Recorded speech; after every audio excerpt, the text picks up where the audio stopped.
Bonjour, Katie Nadishnikas, here today to read you the very last chapter of the Velveteen Rabbit. So here's the book. It was written by Marjorie Williams and the illustrations were done by William Nicholson.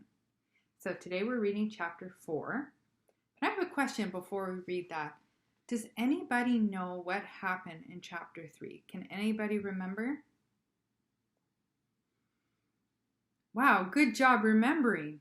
That's right. So it was a little bit of a sad chapter at the start, but it ended on a happy note.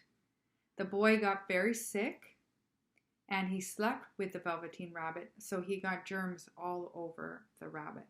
And the doctor said that they had to throw all of his toys that he slept with and books into the garbage. And actually, they had to be burned because of all the germs on them. So that was really sad.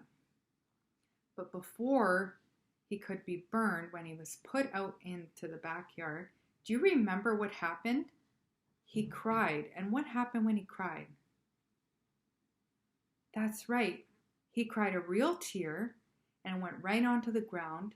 And from that spot in the ground grew a beautiful flower. And there was something very special about the flower. Does anybody remember what it was? That's right, there was a fairy that came out of the flower. And what did the fairy do to the Velveteen Rabbit? Wow, you guys were really listening. Good job. The fairy brought the Velveteen Rabbit into the woods where all the other wild rabbits were and gave him a kiss. And that turned him for real into, what was it? That's right, a real bunny, for real bunny. So he wasn't a stuffy anymore. He wasn't a toy. Whew, pretty exciting. So today we're going to read the last part of the book. It's chapter 4.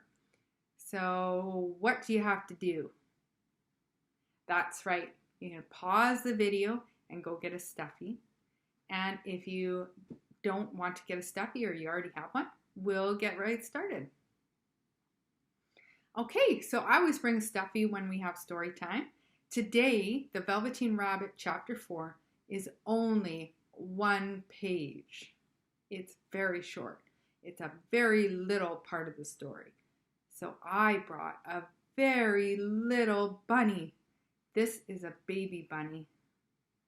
He's got a tail on the back and he's all wrapped up in a cozy blue blanket. I'm going to tuck him right here so he can hear the last chapter of The Velveteen Rabbit by Marjorie Williams. Okay, here we go.